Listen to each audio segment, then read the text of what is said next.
New tonight on KGW News, a man recorded on video suffering in the back of a patrol car. He was left there to die. With the officer accused of checking TikTok. Plus, how local authorities are using drones indoors to safely search for suspects. Then, weather impact alert days for Sunday and Monday. We're headed for the mid, maybe even upper 90s. We'll talk about the cool down too. And later, the discouraging diagnosis that inspired an epic journey. Take a step and be brave and face your demons. A very good evening, everyone. David Molko here with you on this Friday night as we begin with a weather impact alert on the horizon and a live look over downtown Portland. Mild temperatures tonight will turn to what could be extreme heat by Sunday. Let's start things off with Chief Meteorologist Matt Zafino keeping a very close eye on your weekend forecast. Happy Friday, Matt. Hey, David, you too. It is going to be hot Sunday and Monday. Tomorrow, warmer than today, but just in the mid 80s, so still tolerable. But we've got weather impact alert days for Sunday and Monday because they will be very hot days, mid to upper 90s, and a very warm Sunday night into Monday morning, probably tying for our warmest night of the year so far. So what you need to think about is, okay, how am I going to keep cool on Sunday and Monday when it gets really hot, especially in the afternoon? So for one thing, try to plan your more strenuous activities or your run, whatever, for the cooler part of the day in the morning, and plan on how you're going to have access to cooling. If you don't have AC, figure out how you're going to get to a place where you can keep cool and that everybody in your world can do the same thing. We've got an extreme heat warning up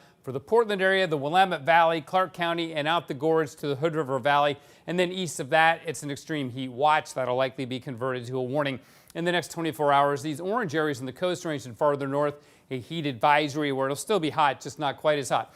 Parts of the Willamette Valley may actually reach triple digits on Sunday. I don't think we will in the Portland area, but once you get from Salem southward, there's a better chance of that as the warming will be more extreme down there. So again, the heat sets in on Sunday, mid 80s tomorrow. So again, tomorrow's good, but the weather impact alert for mid 90s on Sunday and a couple degrees warmer push us into the upper 90s on Monday before the cooling begins to kick in. David? Oh, here we go. Thanks, Matt. We'll keep you updated, of course, on this weather impact alert throughout the weekend on air and on KGW.com and on our free TV streaming app. That is KGW+. New tonight, the family of a man who fell unconscious in the back of a Coos Bay police car and later died is now suing the department, alleging an officer spent time texting and checking TikTok while the man was slumped over in his seat. Alma McCarty spoke with the family's attorney and has a look at the video that shows some of what unfolded. Alma? David, this incident happened last summer in Coos Bay. Within 2 hours, the man in police custody was dead. And his family believes this didn't have to happen. A warning, some of the video is distressing to watch. I think it'll be a long time before there's healing there. Healing for the family of Nathan Bradford Smith, a 33-year-old man who died a little more than a year ago. It's galling, nonetheless. And so they're struggling. According to a newly filed wrongful death lawsuit, this interaction, recorded by dash camera, wasn't the first time Coos Bay police had interacted with Smith that day. Here's Juan Chavez, the lead attorney on the case. I believe at least one of these officers had encountered him earlier in the day and understood that he was using substances at that time and that he was likely facing mental and physical health issues at that time. This time, a 911 caller told dispatch they were concerned about Smith, lying partially in the roadway and flailing around. He had the opportunity at that moment to be taken to a hospital that was a mile away. And instead, he was put into the back of a police car. Watch your elbow. Smith can be heard in the video breathing quickly and heavily. In the lawsuit, attorneys point out the window didn't roll down. Smith was wearing a heavy coat and rain pants, and his temperature was 107.3. The officer transporting him drove not to the hospital, but to the police department, as Smith slumped further down in his seat.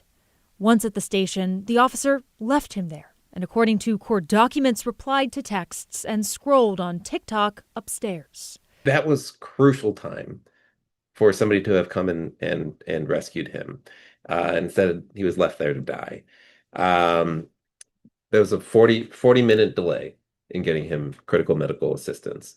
The EMTs did what they could to try to aggressively cool him, but it was too late. The civil rights action against the city of Coos Bay and the officers involved calls the treatment of Smith unconstitutional, negligent, and abusive. The hospital listed his cause of death as hyperthermia due to methamphetamine intoxication and from wearing heavy clothes. We reached out to both the city and to the police department, but we have not yet heard back. David? Well, thanks, Selma. Appreciate your reporting as always. Let's get you caught up on tonight's other headlines now. Police have released the name of the officer killed in a shooting in Atlanta today. DeKalb County police officer David Rose died while responding to an active shooter situation near the Emory University campus and CDC complex. CNN reporting police think the gunman may have targeted the Centers for Disease Control because he blamed the COVID vaccine for making him sick. It's a shame that it happened near the Emory campus because right outside CDC, that's where the place is, so it's considered one of the safest places in Atlanta. The suspect, who police say acted alone, was later found dead in a nearby building. Portland police have arrested a woman accused of stabbing a driver for TriMet's Lyft paratransit service. This was just about 24 hours ago near Northeast Gleason and 116th. TriMet telling police a passenger was causing a disturbance and refused to get off. They say 2 Lyft supervisors showed up and appeared to have calmed her down. That's when they say 54-year-old Princess Harris pulled out a knife and stabbed them both, one of them in the neck. Neither were seriously hurt. Harris is now charged with assault. And new data shows Portland recorded one of the steepest drops in violent crime among major U.S. cities during the first half of this year. According to the Major Cities Chiefs Association, homicides in the city fell by 51% from 35 incidents by this time last year to 17 so far this year. Portland's also seen a decrease in robberies, rapes, and assaults. In an update, family and friends gathered tonight to remember a father at the spot where he was killed along Northeast MLK. This vigil in honor of Deron Craig, who was walking home with his 12-year-old son when a car came barreling down the sidewalk. Earlier today, our Celine Stevens spoke with Craig's ex-wife and a survivor that was also caught up in that chaotic crash. He's like, I was talking to Dad, Mom. I was right next to him. And he's like, we're basically touching arms. I turned around and Dad was just gone. He goes, I don't even know. He goes, Dad was gone. Angeline McKinney Craig and Deron Craig shared 4 children together. He always cooked for them, always played with them, always went to the park with them, rode bikes with them. Like, he was always up for doing what they wanted to do. She says her ex-husband came to her house Thursday morning to take the kids out for food. It was when he and their son were walking back home that Deron and another pedestrian were hit by this gray Ford Escape seen in this security footage that was hurtling down Northeast Martin Luther King Jr. Boulevard early Thursday afternoon. We cut the video before one of the people hit comes into frame. And he was just bawling. He said, it's my fault. It's my fault, Mom. He said if we weren't coming back from Subway, he would have never got hit. I just tried to reassure him that it wasn't his fault. Angeline was coming back home when she saw the crashed vehicles and got out of her car to make sure everyone was okay. She then soon learned her ex-husband was hit further down the street. I just knew he was gone, and I just held his hand and checked his pulse. And they said they were going to try to get his pulse back. She and her children left stunned. Just feeling like I was in a dream. I was just talking to him 30 minutes ago. Like, none of it made sense.